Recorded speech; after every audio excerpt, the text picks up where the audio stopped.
Started a minute or two early, given your extraordinary punctuality. Of course, if this was class, it'd be something different. But speaking of class, and since we're being broadcast, people would want to know the Yale erudition and just how classy you folks all are. Extra credit for anybody in here who could name the piece that we were just playing. Anybody know it? Hey, who did that? Oh, Pete, of course, our musicologist, our president, Peter Salovey. And what movement, President Salovey? It's, yes, that's the one. It's Gates of Kiev. Wow, extra. Can I give my boss well, it's actually not my boss, to tell you the truth. It's not my boss's boss. It's my boss's boss's boss. So when you hear how streamlined an introduction I'm about to give him, you'll think, well, this is the last time we ever see Professor Sonnenfeld again. But we will be introducing President Salovey and some other distinguished guests at 1:15. What are we going to do between now and then? Going to put you in a cheerful holiday spirit. Sadly, actually, no. But this is some material we just got from Kiev to share with you. If we could go back on to my laptop, please.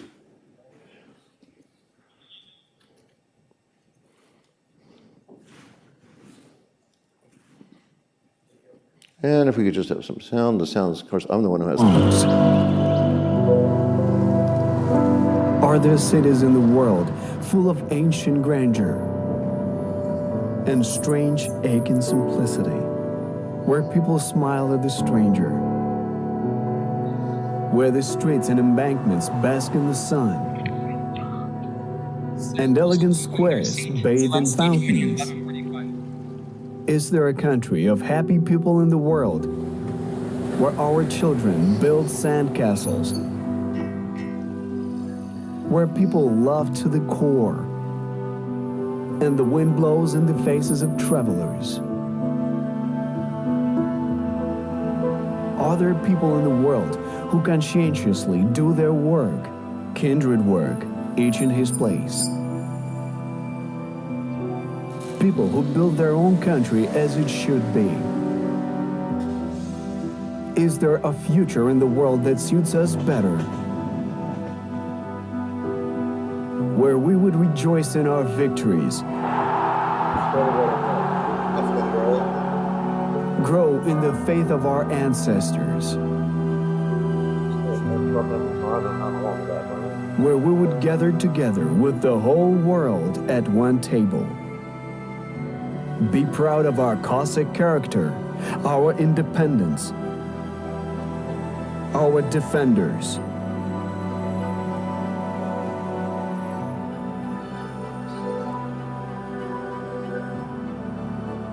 Where we would look to the sky, looking for our dream there. Is there such a word in the world to describe all this? Yes, there is. And this word is Ukraine. But at dawn, a week before spring, it was all taken away from us.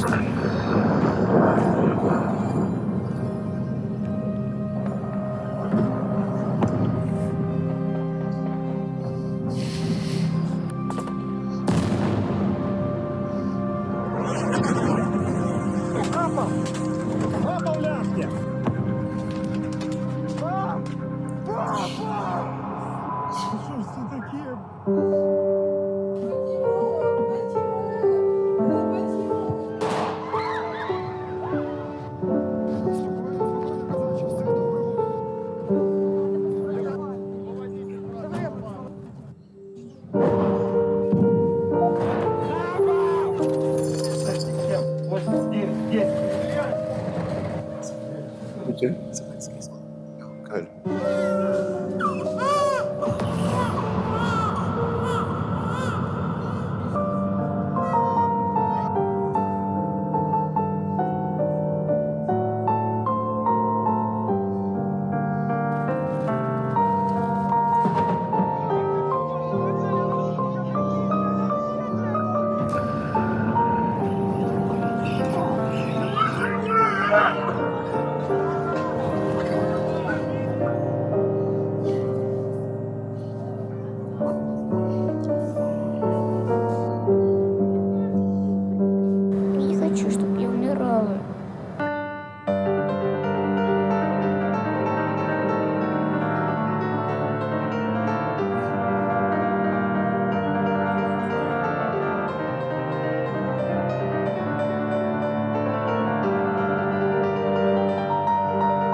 Yes, the war took a lot from us, but the time will come when we will regain everything.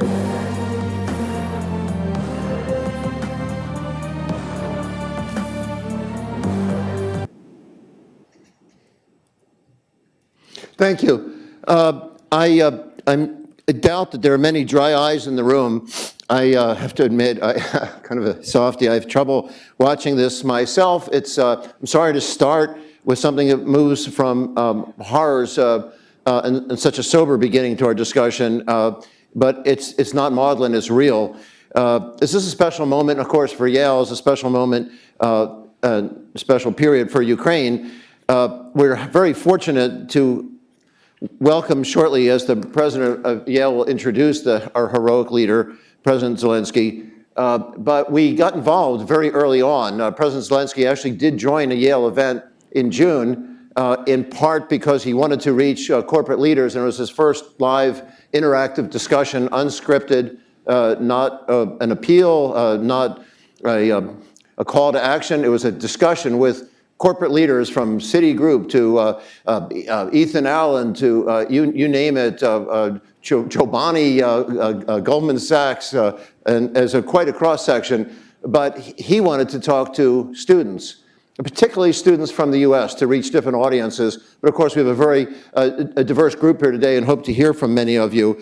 But many of you, if you can see in the back of the room, there are 42 Yale students who jumped on board to volunteer. Salovey, you guys want to raise your hands, as a corporate social impact club, as people who are graduate students in arts and sciences, a huge section, of course, in the School of Management, undergraduates that have been working very hard as we profiled from the safety and comfort that we have here, obviously not being in a battle zone, still doing what we could to try to profile the multinational companies that were still staying there and those leaving. And we're told that it helped trigger the largest mass exodus of multinationals in world history. No economic boycott has ever, or any blockade has ever equaled this. And of course, we have a historian here to correct me if I'm wrong when I introduce Professor Schneider a little bit later. But it had a huge impact. And then the same team went off to puncture President Putin's propaganda suggesting the Russian economy was resilient. It's imploding.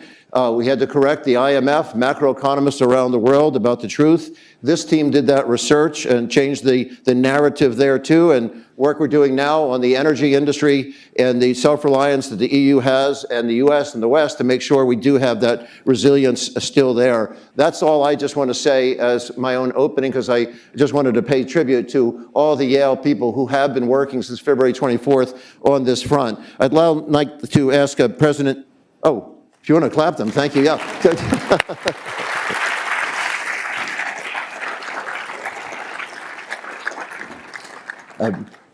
Kayla Tausche from CNBC would say never trip over an applause line. I'm so sorry. Peter Salovey, the 23rd president of Yale. Peter, if you please come on up and join us. President Salovey.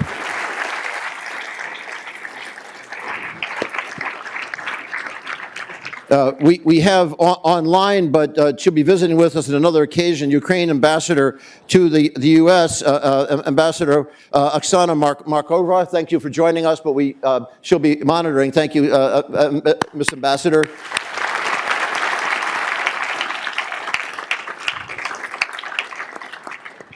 We have Senator Richard Blumenthal, the senior senator from Connecticut, a former attorney general in Connecticut, who is on the Senate Armed Services Committee. I think if we could beam him in, if that's possible, we'll see if the connections work here. Senator Blumenthal, welcome.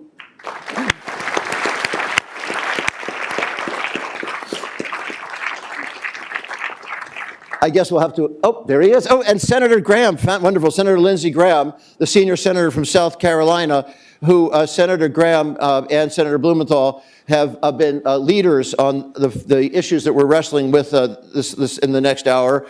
They both serve on the Senate Armed Services Committee. As many of you know, Senator Graham formerly chaired the Senate Judiciary Committee and currently chairs the Senate Budget Committee. But of particular note is they both somehow found the time and courage to go into Kyiv in early July, and we really appreciate them in the cause that they've led. We're going to be hearing from them a little bit into the discussion as we get going today. And then Kayla Tausche. Kayla, welcome so much. Thank you for joining us. Thank you. Kayla from CNBC, who is the senior White House correspondent from CNBC, and then my great colleague who's joined me in many issues on the frontiers of the battles for democracy, as we're all in his shadows, is our leading authority on autocracy, democracy, Central Eastern Europe, but the world in general, Professor Tim Snyder, the Richard Levin Professor of History.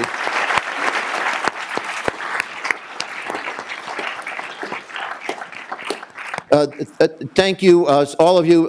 President Salovey always resents my long, flowery introduction, so this is one time where I'll actually honor your request. President Salovey, as you know, it should be one that encouraged us to all sob at that opening video, because in fact he is coined the term emotional intelligence. He's been a great psychologist with many work on the frontiers of public health, but in particular in understanding emotional intelligence. And I want to thank Peter. I hope that was okay what I opened with. Thank you, President Salovey. Great. Not a spot, but it seems to work. Yeah, I'm able to see it.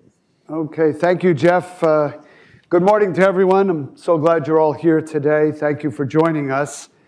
I'm pleased to see so many faculty members, students, scholars, staff, practitioners, all here today. I very much appreciate that we're joined by U.S. Senators Richard Blumenthal and Lindsey Graham. And I'm grateful that the Yale School of Management and you, Jeff, made this special event possible. Today, we are very fortunate that President Volodymyr Zelenskyy has made time in his schedule to address the Yale community. He joins us live from Kyiv at a critical juncture in the conflict. This week, Vladimir Putin's unprovoked and unjustified invasion eclipsed the 8-month mark. And as the winter season approaches, Ukraine must recover and rebuild amid continued aggression, including the Russian government's ruthless attacks on its utilities and its energy infrastructure.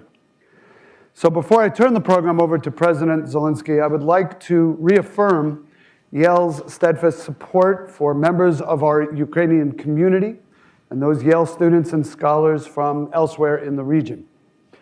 As I remarked at a vigil that we held at the outset of this crisis, we're compelled by our common sense of humanity to reject Putin's violence in the strongest terms.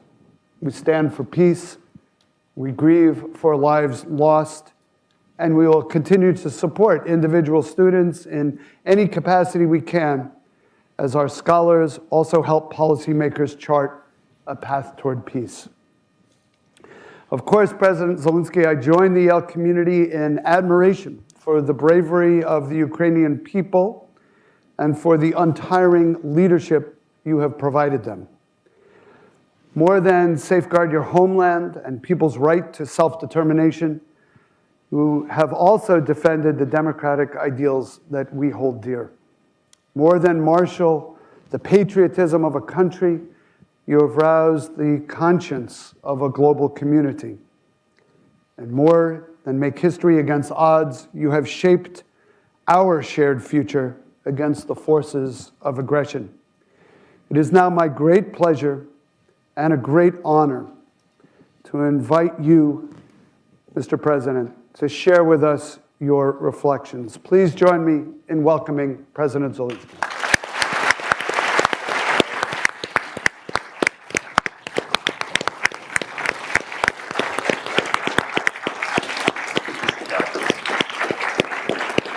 Thank you so much. Thank you so much. Thank you for your support. I am very honored to address you today. Thank you for your warm welcome words, Mr. President, Your Excellencies, Senators. We do know you. Thank you for supporting us. I'd like to thank all the professorial community, studentship at the university. So, dear friends, I'm glad to welcome you. Thank you for your interest in and attention to Ukraine. I watched the video, a nice one, made wholeheartedly about Ukraine. Quite a tragic one, beautiful yet tragic, but you saw it yourselves. No more comments. How to assess it? What are the details about? I think it will be possible for us during the Q&A session. I will also offer you a short video later on. So really, we are going to have Q&A session later on. So I will try not to spend much of your time in order for as many of you as possible to express your thoughts. I think all of you know what is happening in Ukraine. You know of the cruel war that Russia is waging against us. Harsh and violent. And actually, thanks to the fact that your university has Professor Timothy Snyder working with you, a prominent personality, a prominent historian, I think you can easily know all the details of why Russia has been acting the way it has been and why did they start exactly from Ukraine. I will explain the situation in general. For Russia, this is war not just to grab our land, not just to destroy our statehood, not just to spread the imperial influence. Well, there's something more to it. With its terror, Russia tries to destroy something that has always been reborn in our people, in spite of all the wars we had, in spite of all the invaders that entered the land of ours, even in spite of this Kremlin-inspired genocide policy against the Ukrainians that the 20th century saw. One of its topmost manifestations was Holodomor, an artificial famine launched against the people. Ukrainians had to go through really horrible things, yet they have been able to retain their ability to stay unbowed, their will for freedom, their internal surety that it is the people who is the source of power on any land, not the Tsar with its throne, not a power, not wealth, but people. And it's very important that Ukraine has the potential to defend this fundamental democratic spirit, not just for itself, but also for other people in our part of the world. This is where the real front line is, not just for Ukraine. The Tsar thrown against the will for freedom, the army of those who've been devoid of freedom since the time this current government went to power in Russia, against the defensive forces of those who surely know that freedom makes everyone strong. We are really different on the battlefield in Ukraine now. Every Ukrainian military unit has guardian angels in the rear, people able to help with anything our servicemen might need. This is a constant direct link between the defense forces and the society. Can you see something like that in Russia? No, nothing like that. That direct link goes probably just through the televised propaganda of hatred. Meanwhile, our field commanders are completely free to make their own decisions during holding these military operations. And they use this freedom deciding how to act in the most efficient way at any given moment. Meanwhile, Russian commanders are trembling in expectation of the orders from the top. And sometimes they spend months trying to comply with knowingly hopeless orders, sending their own people as cannon fodder to imminent deaths. After our defense forces liberate territories, the area sees mine clearing personnel, has repairmen, has other personnel that become busy trying to bring normal life to people.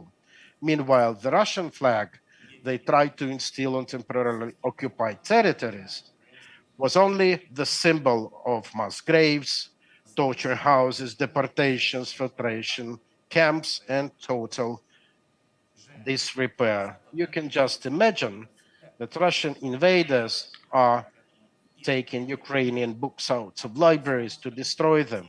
They destroy everything that even remotely reminds about Ukraine. Already 51 Ukrainian universities suffered from Russian missile and artillery strikes. At checkpoints, infiltration camps, Russian soldiers make strip searches of people to identify even slightest symbols of Ukraine, tattoos or some national symbol. You can have a yellow and blue ribbon on your backpack, and this might be a valid reason for Russian military to detain, torture, or kill. There have been hundreds of thousands of such cases. Why? Because everything Ukrainian is a target in the crosshairs of Russia. Russia is fighting against freedom, destroying everything Ukrainian and the Ukrainians. This is how they perceive it in the Kremlin. They need to destroy the people and the freedoms. They don't believe they can subjugate Ukraine in the other way. This is why they addressed Iran, asking for weapons, asking for those killer drones and missiles, because Russia has not enough terror means. And you can see where these Iranian drones are aimed at. These drones are aimed against power plants, boiler plants, transport means, even residential houses. They want to destroy everything Ukrainian, everything, every manifestation of Ukrainianship. And this is exactly the point where we see the strategic threat from the Russian aggression, because after Ukraine and everything Ukrainian, Russia will, in the same vein, try to destroy something Polish, something Georgian, everything that belongs to people on the vast territory from the north of Europe to Kazakhstan. This is why we say that it is important for the whole of the world to see that Russia loses this time in this war in Ukraine. When we gain victory for ourselves, we will gain it also for other people, for those whose freedoms are potentially under threat. And let me just show you a little video to better understand my words.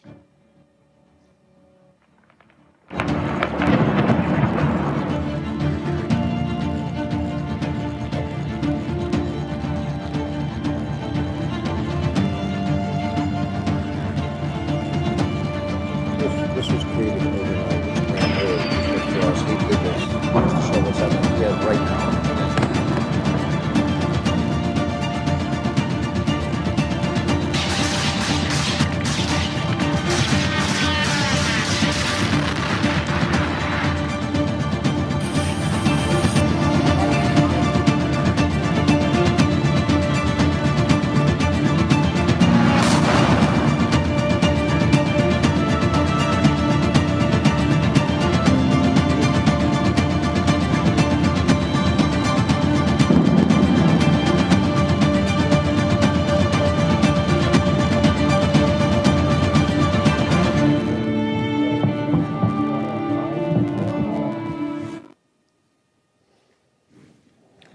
Відео того, від чого ми врятуємо. This was the video to show what we are going to spare Ukraine and our parts of the world when we get rid of Russian invaders.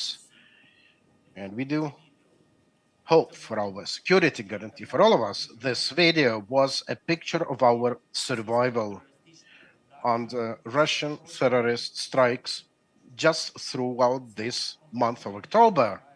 Meanwhile, the full-scale war has been drawing on for 9 months. Dear friends, on behalf of the Ukrainian people, I'd like to thank your people for the support you've been providing our defense forces with. I'd like to thank your leaders, President Biden, both chambers of commerce, both parties at the Congress, public figures, business persons who share the feeling that it is important for Ukrainian democracy to stay strong. I'm very much sure that Russia has no chance of winning this war, destroying our people. But the sooner we stop Russia, the better and the stronger will be our cooperation. The more threats from Russia we have, the more our and the deeper our interaction should be. The more escalation steps Russia commits, the more we will have to do our steps in response to defend our freedoms and our people. We should not step back. We should not put something on hold. We should not give Russia even the smallest hope that its terror can work. It is exactly right now in Ukraine where it is decided whether our part of the world will remain free and democratic.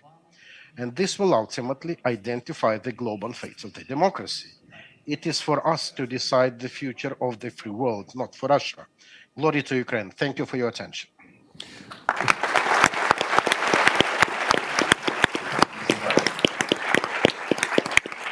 Thank you so much.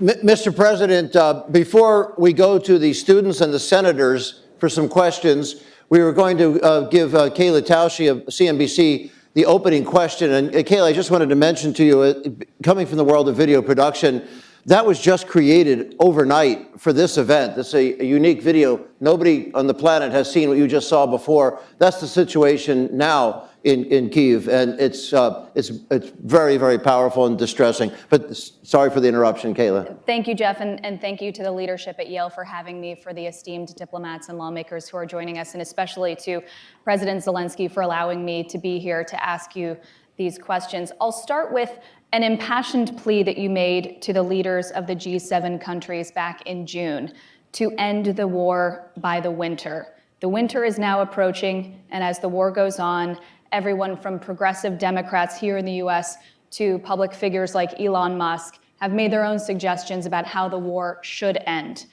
At this point, will the war end with a battle or a negotiation, and when? Thank you.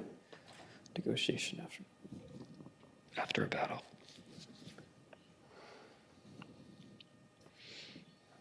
Дуже дякую вам і за це відео. Thank you for your video as well, and for this really helps to communicate with the public. Unfortunately, however tragic it might look,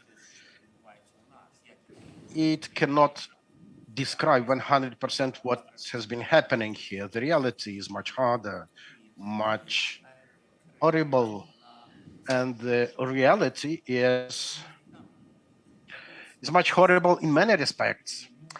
So coming back to how to end the war, it's a complex thing because it depends on multiple factors.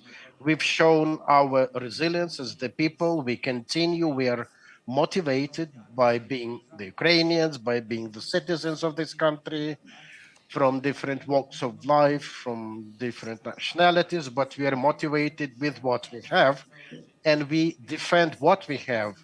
This is what depends on us. This is our end target, and we are going there.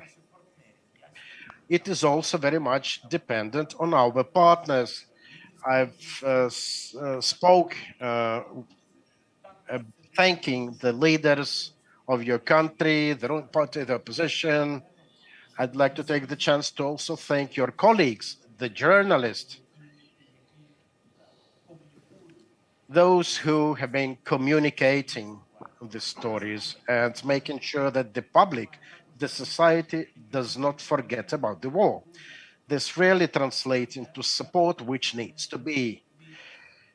It is also depending on the public in the Russian Federation. And for this, a powerful sanction-based pressure should be exerted on Russia for them in Russia also to understand that they also are responsible for the political choice of the political leaders who decided to bring terror to the land of my country.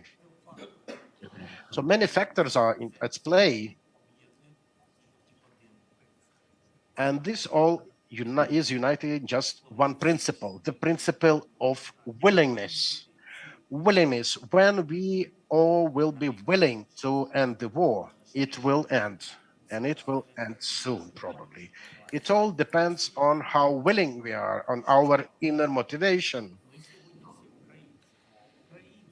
Now, all of us are the Ukrainians because it is the Ukrainians who are fighting for the values in Europe, in the US, in Asia, in Africa, everywhere. In every country that deems itself a civilized country, a civilized society, a civilized democracy. So this depends on our joint will. Thank you, Mr. President. Kayla, any response on that? Certainly, you heard it here first. The headline is, it's going to end soon. I heard that. Yes, but President Zelensky, you have said that you will negotiate, but not with Mr. Putin directly. So are you suggesting that there should be a different channel of negotiations, or are you suggesting that the West should push for regime change?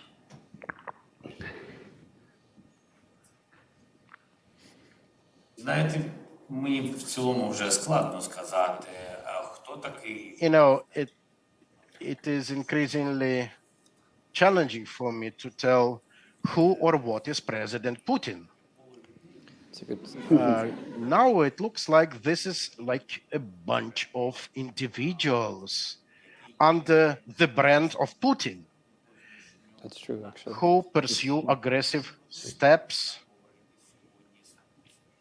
So we are not ready to talk to Putin. We are not to talk in general with a regime like this, with an approach like this, with this disrespect to sovereignty, to the freedom of our citizens, to our choice, to our territorial integrity. And the disrespect is demonstrated in a very clear way. There are military guys who are in our territories, within our borders, and they're killing here. So the first step should be get away from our land, from our territories. Another thing, it depends on how you're going to leave the country. Are you expecting us to push you from here?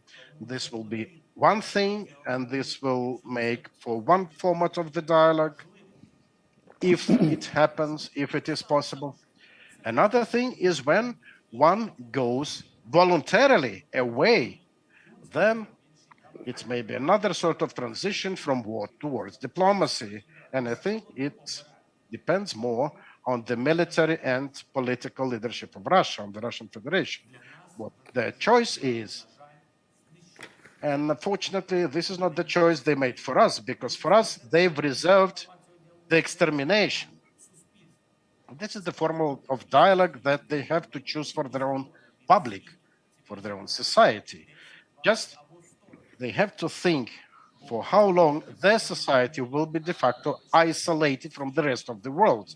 For a decade, couple of decades, for 1,000 years or 100. They have their hands in blood, and it will be really a challenge to clean those hands. They have children's blood on their hands. Thank you, Mr. President. I'd like to, if we can find the student, if you guys have the mic runners, can locate in the room, because all we see are lights in front of us. Alexandra Baker Brown, if you're here, can you find her?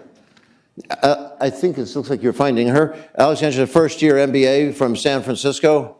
I think a Berkeley econ major. Alexandra, we find you? President Zelensky, thank you so much for being here with us today. The Ukrainian military and civilians have shown absolutely remarkable resolve and tenacity in the face of the Russian invasion. How have you maintained a spirit of optimism and motivated the Ukrainian people in the face of the invasion and the atrocities that they have undergone? Thank you, Alexandra. Дякую за запитання. щоб надавати. Thank you for the question. You know, to bring optimism to someone, you have to be optimist yourself. And I'm the optimist. I do believe in my own country, in my family, in my people, in our servicemen. And I think patriotism is also optimism combined with the belief in your own country, in your own nation. So for me, my nation is the best. In the same vein, your nation is the best for you, for everyone at this whole. And it's nice. This way we respect each other and we are patriots of our own nations, and this is a good thing. And there is optimism in that. Some might say that, you know, the grass is always greener on the other side, or maybe in the other nation. I conversely think that it may be beautiful elsewhere, but my country, my homeland is the best, which makes the best motivation for me. And I try to impart this energy to everyone I talk to everyone I communicate, to the people in my country, including the servicemen, the military, and people in different sectors, because really the country is defended by just everyone. So our key motivation is our home. We have no other home. But again, just pay attention that we are not going or waging war against any other country or nation. We don't need anything from else. We just defend what is ours. Well, thank you. Just as an aside, as you mentioned, grass being always greener, the agricultural triumphs of, in the midst of having the railways bombed, the silos bombed, people planting fields, sowing the seeds, and then harvesting, despite the rain not being so great right now, it's a bumper crop in Ukraine that's approaching, in fact, what Russia produces, and same with U.S. and Canada. There's a food problem, a famine problem that's possible, certainly a drought problem in Africa that's horrific, a 70-year problem. It's not caused by Ukraine. It's a food distribution problem the whole rest of the world has to take on, and I just want to mention that as the grass is always greener, President Putin's trying to blame Ukraine or the West for attention. We need to focus on Africa. Jay Rosenberg, are you here? There we are. Jay is, I think, a first-year MBA, Boston College? Yes, sir. Vanguard star? Former Vanguard, yes, sir. Yes, sir. Mr. President, thank you for your time, your sacrifice, and the willingness to answer our questions. In this war, as I mentioned, you and other Ukrainians have sacrificed their well-being, safety, and for many, ultimately their lives in the name of freedom. What do you say to convince political leaders and citizens of other nations to make a sacrifice, even a small one, in order to further contribute to your cause so that you and your people may find victory and peace?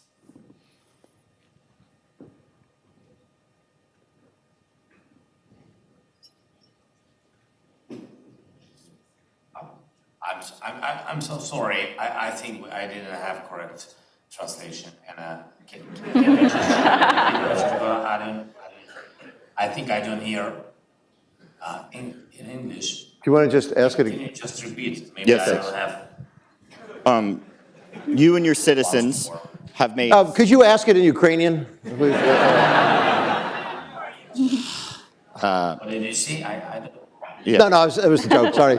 Bad You joke. and your citizens have made a significant sacrifice. And I ask you, what do you say to convince political leaders and citizens of other nations to make a sacrifice, even a small one, in order to further contribute to your cause and the cause of the Ukrainian people so that you may find victory and peace? You did better the second time. Thank you.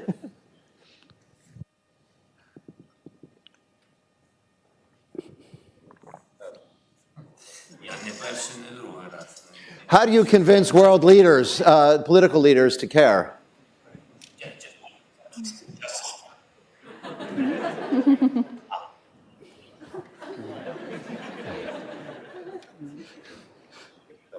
Великі жертви серед українського народу. Що ви скажете світовим лідерам, щоб переконати їх піти на якісь маленькі жертви заради Дякую за запитання чи за два запитання або навіть. Thank you for the question. Two questions, maybe even three questions. Let me offer you one answer.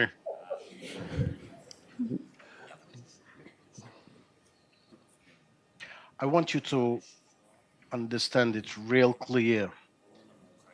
I don't think that the fact that we defend Ukraine, that we are doing this as a sacrifice, it is not quite like this. This is not a sacrifice. This is our responsibility because we really love our country. And you defend your country, you defend your love to it in the same vein as you would defend your family or maybe your beloved one. So this is not a sacrifice when you have to defend something or somebody you can't live without. So we are not sacrificing anything. We are just defending what we love. As regards leaders that I'm convincing, now the story looks a bit different. Now we do sacrifice our lives for the life of other nations. We do respect them, but we love our own nation. And other leaders have to understand when we are no longer able to stand in defense, the enemy will go to their land, to their nation, and it will be them who will have to spend their lives defending what is dear to them. So from their side, it is not a sacrifice either. It's the assistance for us to keep the peace for them, for other nations. If my understanding of your question was correct. Sorry if I answered another question. Thank you. I think that was an excellent explanation as we understood the question.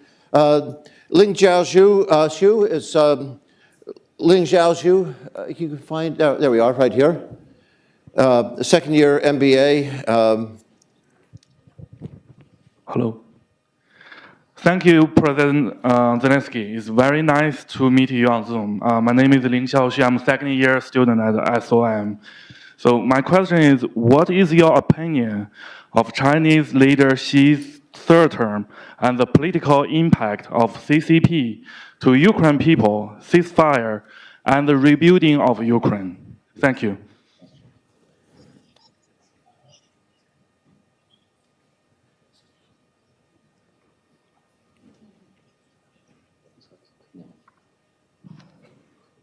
Дякую за запитання. А що я думаю про Thank you for the question. Regarding the third term, I think it would be beyond my capacity. This is quite a long time to.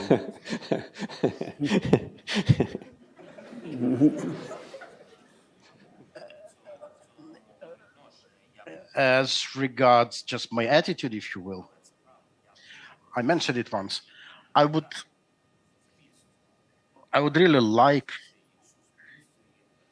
to see that Chinese society, Chinese public, and Chinese government support the Ukrainian country. We have a history of positive, in-depth relations, also economic ones. The biggest exchange, economic exchange, goods exchange before the war was between, in Ukraine, was with China. And I would really like to see these relations continue, particularly in the time when we have problems, we have budget deficit. And I would really like to see that Chinese position regarding support of Ukraine is much more clear. I definitely would not want this country to go supporting and defending Russian aggressive regime. This is my only wish. Well, thank you. It is noteworthy that at the outbreak of war, despite the equivocation, if not apparent Putin leading of President Xi Jinping, is that in fact the largest petrochemical companies in China, which are among the largest in the world, Sinopec and Sinochem, immediately cut off all ties with the outbreak of war. Similarly, the largest financial institutions, probably larger than any institutions most of you will work for or even use, the Bank of China and ICBC, which is bigger than anybody in New York, cut off all lending, all ties with China immediately with the outbreak of war. So it's not what you would expect. I'd like to hear from Senator Blumenthal. We go to the two senators at this point as we take a look at enlisting the support of political leaders. Certainly, you heard a few responses from President Zelenskyy on how the appeal and the self-interest of other nations should be recognized here. But we do have dissent within each of our major political parties that we hear from time to time. Senator Blumenthal, any views on how things have changed since your visit to Kyiv in July? Thank you so much, Jeff Sonnenfeld, and to Yale. I'm a very proud graduate of Yale Law School, but coming to you from Quinebaug Valley Community College in Danielson, Connecticut, where there is a very, very large concentration of American veterans who have fought for our freedom, just as your brave, fierce fighters in Ukraine, President Zelenskyy, are fighting for your homeland. And very simply, we are in awe, immensely grateful, but awestruck by your courage and strength, as I have told you on the 2 occasions this year that I have visited with my colleague, Senator Graham. And most recently in July, I want to thank Senator Graham particularly for his leadership. As you know, when we visited you, President Zelenskyy, we presented you with the resolution passed unanimously by the United States Senate. Senator Graham and I led it to declare Russia a state sponsor of terrorism, which would mean, if the administration follows it, that Russia would be one of the pariah states, a handful of states like North Korea and Syria, who are sanctioned, they are vulnerable to action in our courts, and it would be a real marker, and that's why we are working so hard to support you, because you are at the tip of the spear. You are defending our national security, because we know that Putin will keep going. He will continue to threaten NATO if he is permitted to conquer Ukraine. I would also remind you, when we spoke in July, you told us that there would be a counteroffensive, and there has been, and it is going very, very well. It has been successful beyond the expectations of many of our own military leaders. And you predicted also that you would need air defense in your country, because Putin would bomb, he would attack by drones your civilian facilities, schools, hospitals, power plants. And that is exactly what he is doing now, trying to, in effect, bloody the people of Ukraine, destroy its infrastructure, and thereby undermine its morale. And just yesterday, his speech was designed to divide our own nation. But let me tell you, President Zelenskyy, that in my view, and I think there's bipartisan support for this idea, there should be no negotiations without you and the people of Ukraine. You should be the one to decide when, whether, and where there can be negotiation. We should not pull back at this point. We should not be talking about diminishing our support. We should be redoubling our support, particularly when it comes to air defenses, so that your people are protected against this genocidal attack. When Senator Graham and I visited, we went to the mass graves in Bucha, and as heartrending and gut-wrenching as that video was, I will tell you, even more so were our visits to Bucha and the towns around Kyiv, and now we are uncovering more atrocities. Putin is a thug, he's a war criminal, he's committing genocide. And we must bring him to justice. So I want to close just by saying that, as you very correctly observed, freedom is not a thing. It's not a physical structure. It's not a power plant. Putin can bomb them. He can destroy them. But he cannot destroy your freedom as long as the people of the world are behind you, as they are now.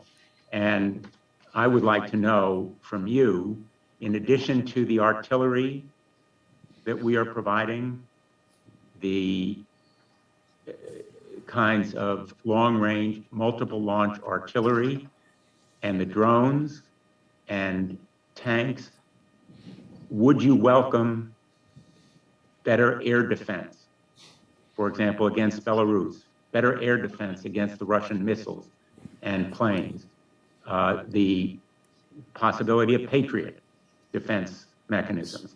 And what I would suggest is that we take some of what we're sending to Saudi Arabia and redirect it, a halt to the arms to Saudi Arabia, redirect those arms to your country, which is right now defending the security of your people, but also that fight involves our own national security.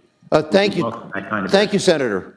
Before, maybe, Mr. President, before you respond to that, as it might be nice, since you showed us how adroitly you could do a three questions at once. Why don't we try two at once? Because I saw Senator Graham nodding in agreement on those points. So maybe Senator Graham would like to add some additional perspectives to the points you made. And also, Senator Graham, if you would, of course, as you heard the prospective Speaker of the House, Kevin McCarthy, depending on how things work out in the next 11 days, said that perhaps the time of the blank check for military and humanitarian support for Ukraine has passed. And how do you respond to that in light of what Senator Blumenthal just shared with us? Well, number one, thank you for having me. This is probably as close as I'll ever get to attending Yale. The reason I didn't go is you wouldn't let me in. And you had admission requirements I couldn't meet. So congratulations for having high standards. President Zelenskyy, we're with you. So just hang in there, my friend. Things are going to work out here in Washington. A little bit about Dick. You know, we come from different political viewpoints on a lot of issues, but not this. I just want the people of Connecticut to know war is always a tough topic for anybody, but in democracies, we tend to get weary and want to, have things over, and I can understand that. But no one has been stronger and more consistent in supporting Ukraine against the Russians' invasion than Senator Blumenthal. We have been created together, and I just want to tell you, my friend, there are three fronts in Washington. In July, I went with Dick to visit President Zelenskyy, and here's what I wanted to accomplish by the end of 2022. I want another aid package in the omnibus bill before the new Congress takes over. I want that aid package to be robust militarily and economically. And to my Republican colleagues who don't want a blank check, that's fine. I'll be glad to sit down with you to make sure that the money goes where it should go and we have accountability for the money. But I promise you, the majority of Republican senators are fully committed to seeing this through, because if we don't get Ukraine right, there goes Taiwan. And if we don't get Ukraine right, this war continues in Europe. So when it comes to Putin's invasion of Ukraine, you either pay now or you pay later. And we're lucky to have allies like the Ukrainians that are willing to fight for freedom. This is really a proxy fight in many ways. So I predict on this phone call that before the new Congress is sworn in, there will be a robust package of military and economic assistance to the Ukraine. I hope tanks are included so you can repel the invaders quicker. Number two, I hope in this package by the end of the year, we have Russia designated as a state sponsor of terrorism or something like it, to let the Russian leadership around Putin know that we're not going to forgive and forget, that we're going to keep in place sanction regimes, but we're going to up our game. We're going to put Russia in a club of 5. I think Iran's in that club of state-sponsored terrorism. And we want the business community who may be watching this program to know you do business with Russia at your own peril. The third thing we want to do is to make war crimes real.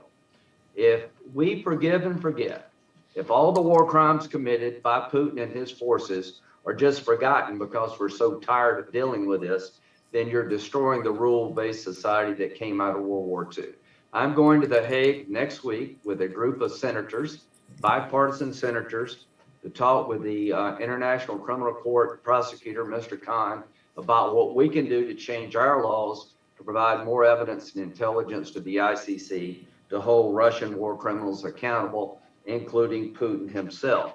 So my message when it comes to Ukraine is more aid, more economic isolation of Russia, and more support for war crimes which are being committed before our eyes. The consequences of not getting this right are enormous. The war continues.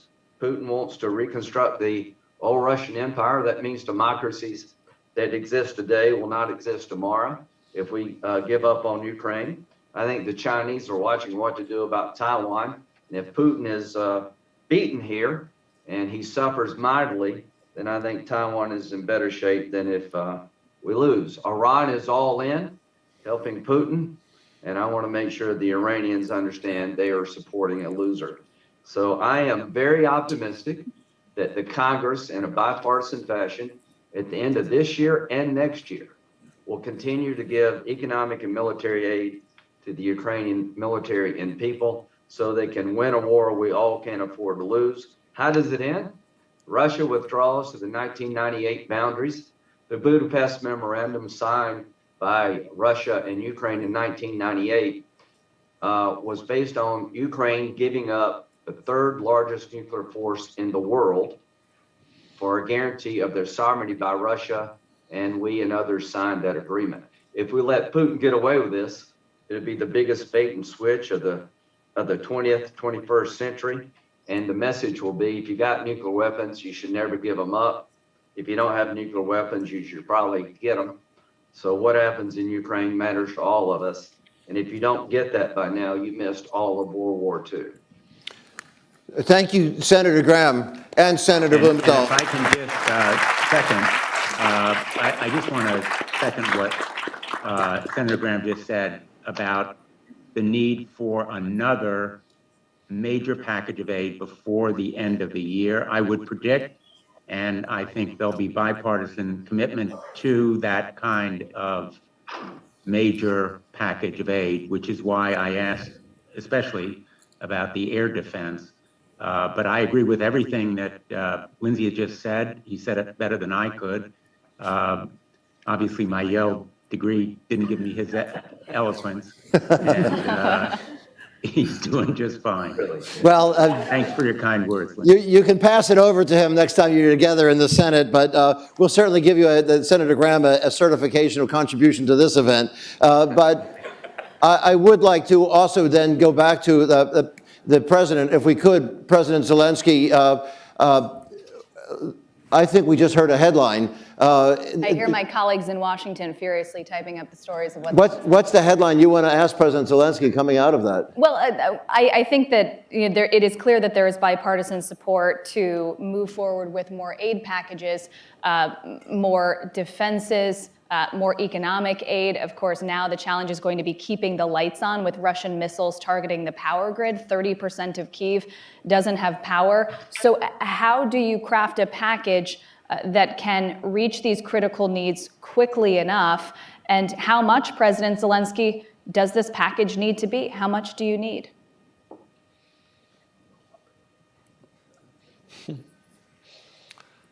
I think he's doing the arithmetic right now.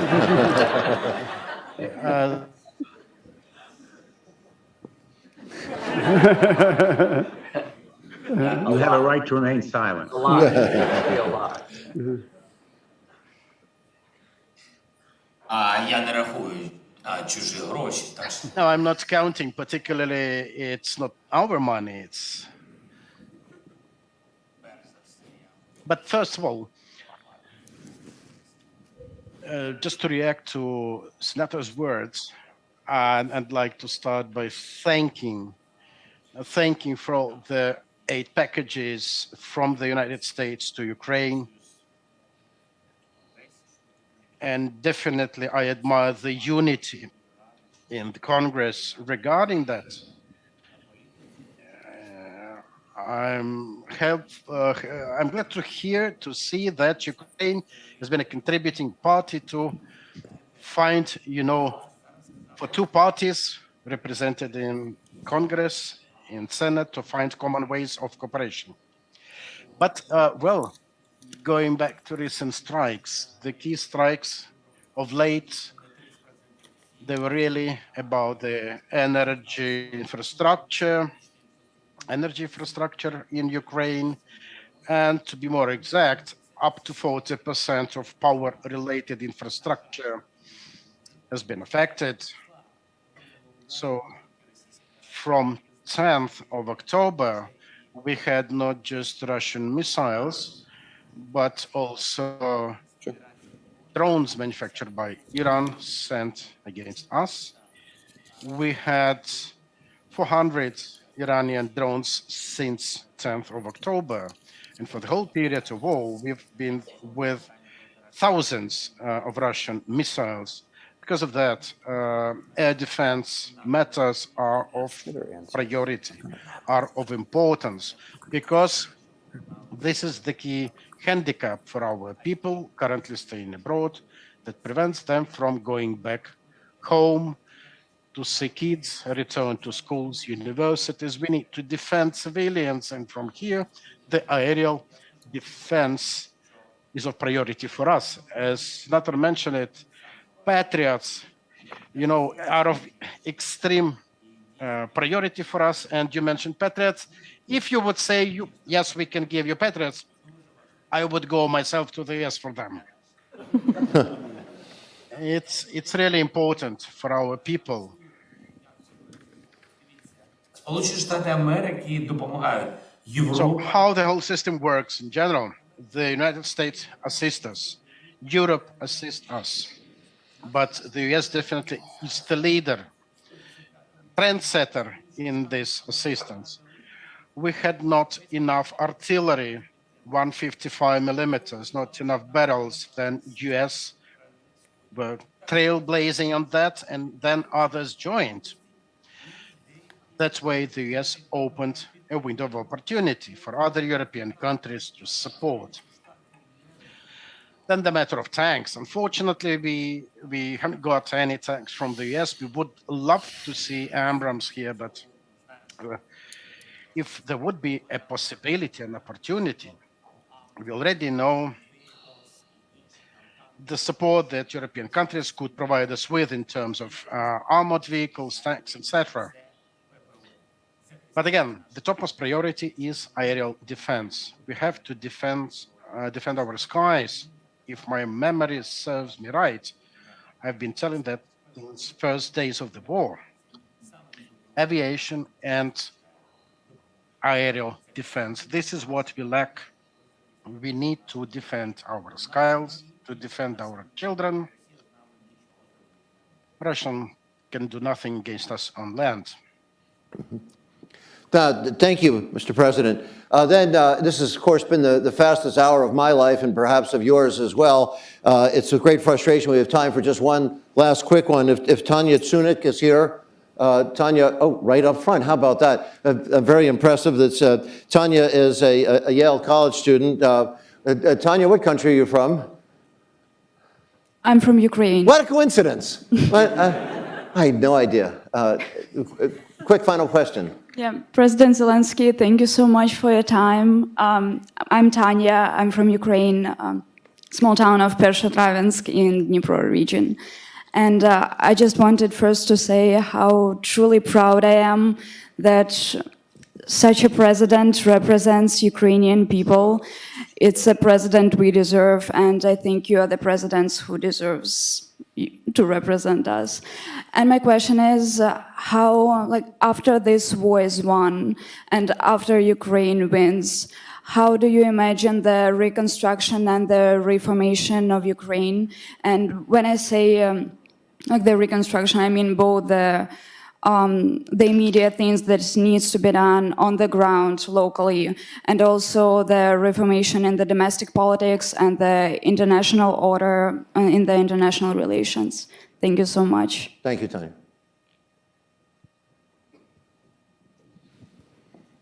Дуже дякую за запитання.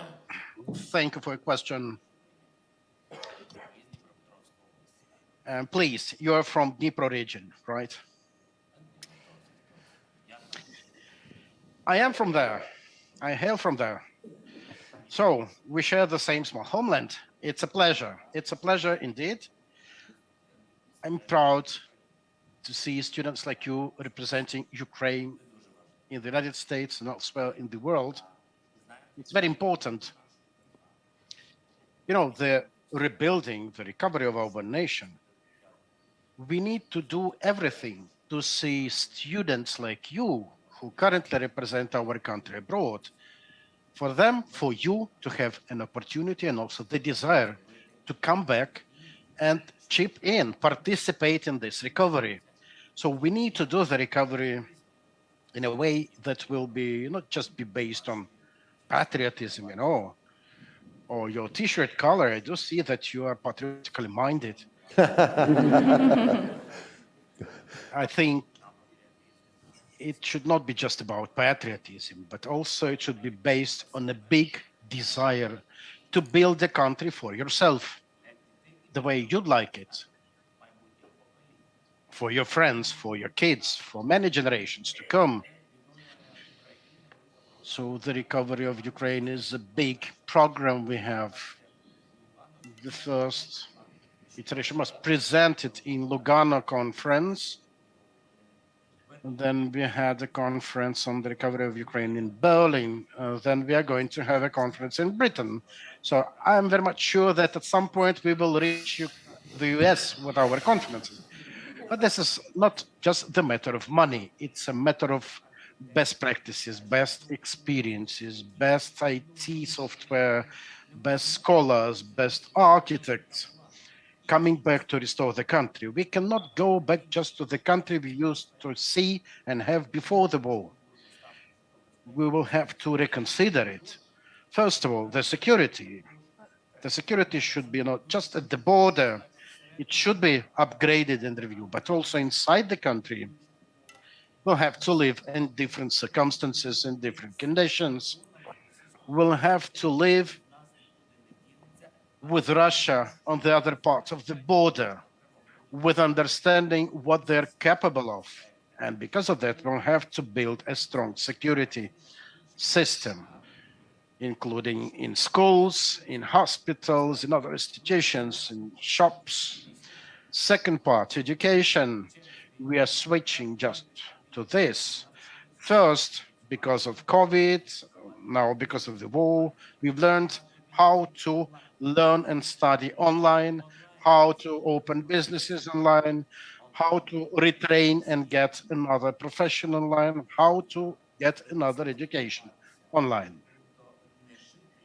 It is cool to be able to socialize that way. It would be not cool to live online, but the opportunities that online capacities offer are good. And we see most of our public services already been offered online because of COVID, because of war, but also because of people's desire to live in the world of topmost, most progressive technologies, with less governmental influence, with less red tape, with more online opportunities. So we've become a technological savvy state already now. And practically all of the public services have been already digitized in the country. This is important. And this is not a priority. Next, high level of, I would say, simplicity of doing business, because Ukraine is trending now for a variety of reasons, because of war, lots of negatives related to war because of the loss of life and so on. On the other hand, the world has discovered Ukraine because of it. And we need not to lose on that trend. We need to capitalize on that respect of Ukraine. Also, in business terms, we need to see more businesses coming out in the country.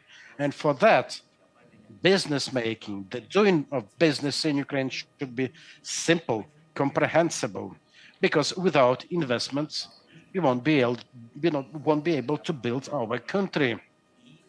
Still more that the enemy robbed us of billions. And also it will create a platform for students, for science development. We paid less attention to our science for almost 30 years of our independence. And we need to do everything to see you and others like you to gladly come back and rediscover Ukraine. We have to do everything for that. Thank you very much, Mr. President. And I know you don't have a long speech, Professor Snyder, and President Salovey, whose head was nodding, as we heard many opportunities for Yale to contribute on other dimensions. And what was just said there, President Salovey, in the interest of time, has graciously surrendered his closing comments to pass it over to our erudite, eloquent colleague with some thoughts just on what meaning we should take away, Tim. Okay, thank you. So if I could pick a concept from what President Zelenskyy has said, the concept that I would pick would be freedom. And of course, freedom can mean rights. As Senator Lindsey Graham quite rightly said, we learned from the Second World War a great deal about rights and how we translate rights into international law. We have the concepts now of war of aggression. We have the concepts of crimes of war, the concept of genocide, all of which apply to this war, all of which apply to Ukraine. In that sense, freedom applies as freedom to have these rights. But as the American commander-in-chief during the Second World War rightly said, freedom also involves freedom from fear. Freedom from fear. Fear is what the Russian side has left. The fear in their own society, the fear they're trying to make the Ukrainians feel, and the fear they're trying to make us feel. The front line, the physical front line, can be entrusted to the Ukrainians. They're doing a remarkably good job with great intelligence and courage. But there's also a line within the rest of us, the line of fear. Are we afraid? Or, as President Zelenskyy suggested, can we take responsibility? Because for us, it's not really a sacrifice. It's a chance to take responsibility. We have a chance to take responsibility. I appreciated Tanya's question because ultimately freedom is about the future. Had the Ukrainians not fought, we would already have a much darker future than we have now. What we have now is a chance with the Ukrainians, with their victory, to open up much better futures for all of us. So I thank you very much, President Zelenskyy. Thanks to all of you. Thank you so much, Tim.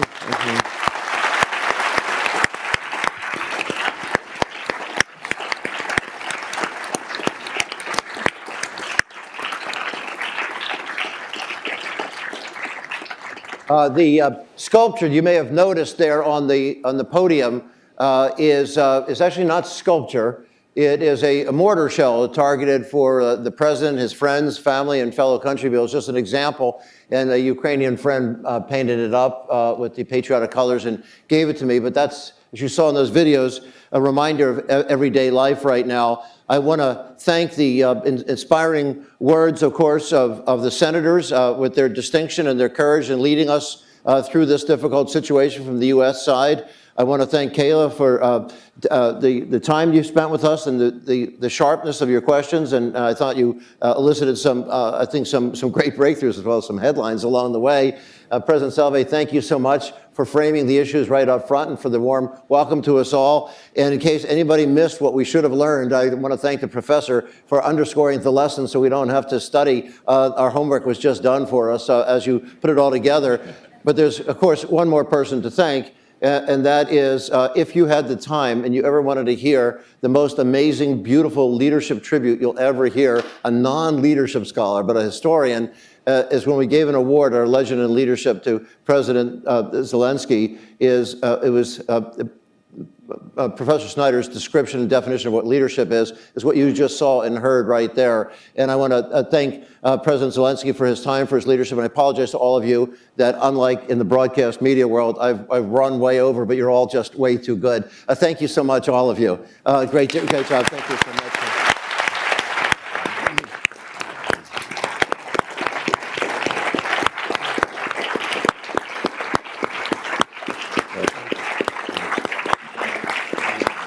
Thank you. Thank you. It's been a pleasure. Thank you so much. Thank you for your support. Thank you.